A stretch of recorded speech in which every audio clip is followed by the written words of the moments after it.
Hello, welcome back to my channel. My name's Hudson if you're new here, and I finished my first draft, sort of. This is actually future me talking because I was so excited about finishing that my intro was kind of convoluted in a way. And right now I'm getting the last of the light to refilm this intro before this video goes up tomorrow. But today's video is about everything I learned during my creative journey of creating this story thus far. That includes my world building, my zero draft, and my first draft, and what I learned during that time. Anyways, let's get started.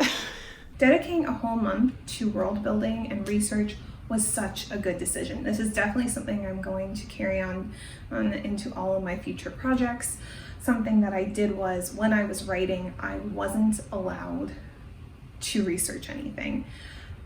During the whole drafting process, I made a note to research on a later time. I very much like that, but I think what's gonna happen is during the month that I wait in between drafts, I'm going to research that stuff then, as well as researching while I edit each chapter. I love that I made myself a series Bible. I think that was super great. There are just two things I would change about my series Bible going forward. One, realize how I write. I write on my laptop, and a lot of times I don't have Wi-Fi, so putting it on the Asana website, though I think that'd be super great for people who use their work computers or work on multiple different computers and mainly write on Google Docs, it's not good for someone in my position. So going forward, I'm definitely going to be putting it on to my Scrivener's account. Also, I need to finish it. I wish I would have finished it. I didn't have enough time, so yeah. With that, I need to learn how to organize my work better, because though I did all that research and create all this stuff, it's on different hard drives, different parts of my computer, some of it's on my Scrivener's. I need to condense that into one place, hopefully my Scrivener's binder. I just need to be more organized. Other things I learned. I am a plotter. I should have known I am a plotter. I don't know how I didn't realize it's, well, no, I do know. It's the fact that all of my friends who are plotters plotted very differently from me. And though the way how I personally plot is the same way as a lot of people, because the plotters in my life that I knew were doing the same way, I saw myself as not that.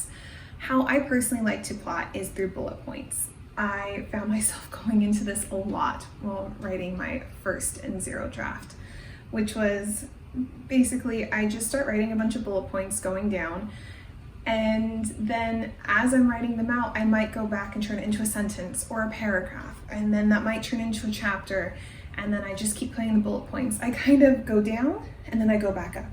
I just keep combing through it until a chapter appears.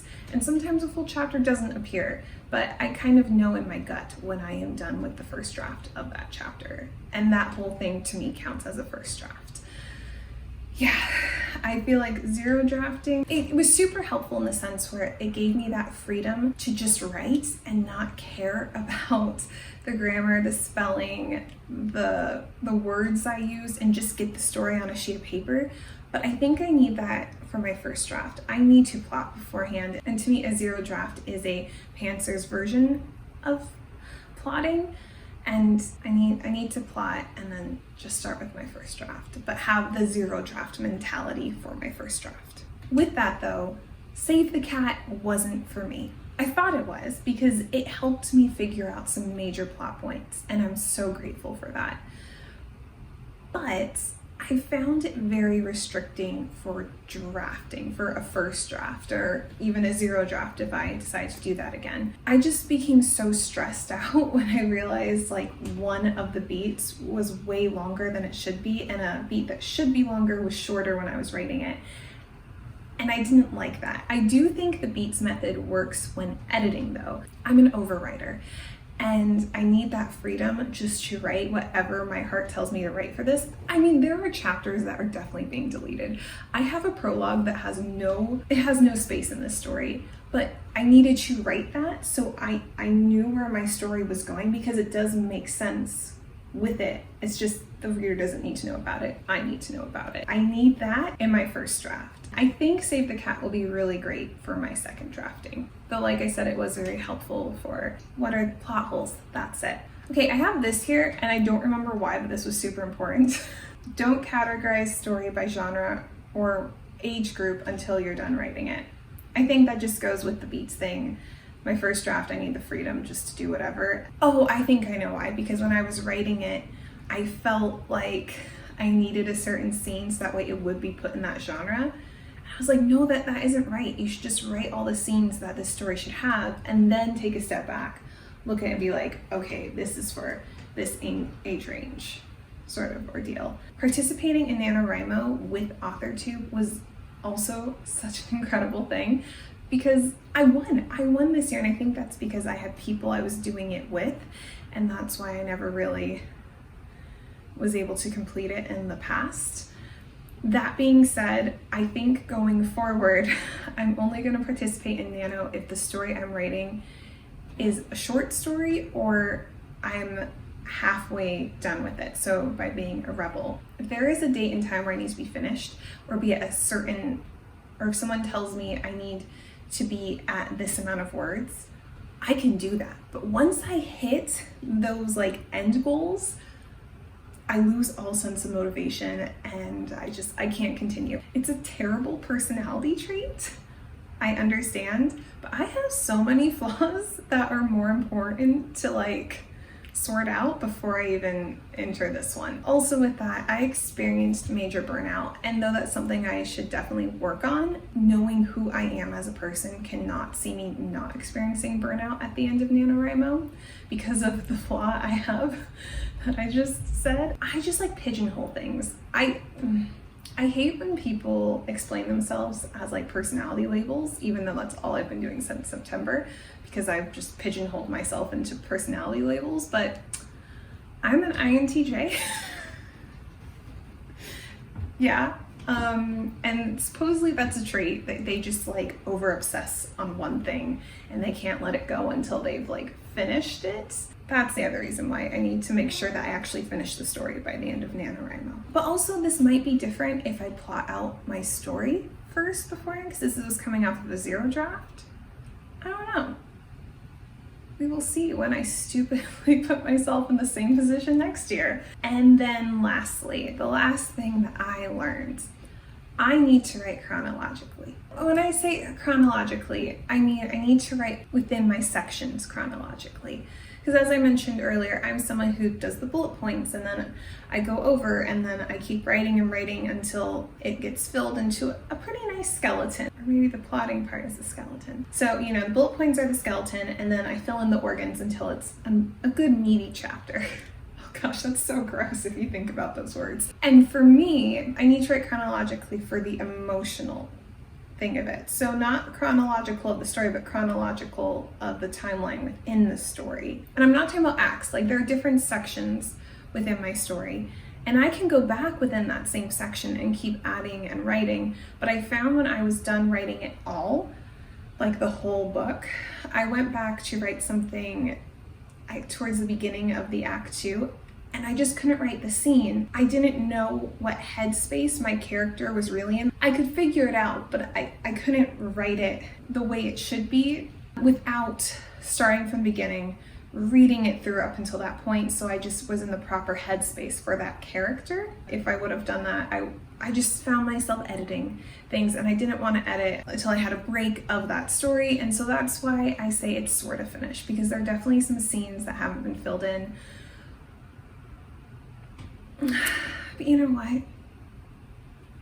I just know it will be better if I give myself this time off. Which leads me into, where am I going from here? Going forward, I have four things. I'm not going to begin editing this book until April 1st. I wanted to originally do it March 1st, but the truth is, I'm moving sometime in March. And my aunt once made a joke that she almost got divorced 4 times because she moved 4 times. Moving is stressful. It's so stressful, and you take it out on the people around you who you love because you know that they can take it, which is so screwed up. And I just want this to be as stress-free as possible, and I want to also give my edit its like all of my energy and focus. And that's why I'm going to wait until April 1st, because I'll be done moving. I will be settled in our new home, and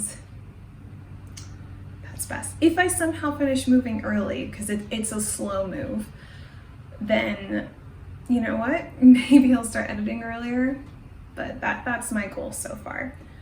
During that time though, my goal is to organize all my documents, finish making my series Bible. That's gonna take a while. But you know what? It's gonna be fine. It's gonna be fine. And then the last thing that I'm currently working on right now is reading The Anatomy of Story while plotting out my next book, which I believe is going to be my debut novel, I think. And if I finish all of that, then maybe I'll plot another story. Also in the process, I'm kind of, if I think of something for my high fantasy book one, then I'm writing it down, because you know, I'm always down to learn and add more through reading more writing books, or books on the craft of writing, I guess. So that is my plan for February and March. I feel like I'm gonna get a lot of stuff done, and I don't know, I'm just really happy that I'm here. It took me forever, but actually, I think this has been the quickest first draft. No. It just feels like it went by really quickly, because the original story took 10 years of a first draft. That sucked. But yeah, I really want to write the second book right now, but I told myself I can't get started on the second book until someone has critiqued this book first. So hopefully at some point in 2020 I can do that. Anyways, I feel like I rambled on long enough, so I am going to go now. Also, the light keeps changing, and you know how I get about that. Let me know if you have any tips for where I'm at right now. Do you generally wait in between drafts? If so, how long? Where are you in your story currently? And yeah, 2 months of random content is coming your way. Actually, it's not that random. I have planned out all my videos till the end of March, also because of this move. But regardless, I'll see you in the next one. Bye.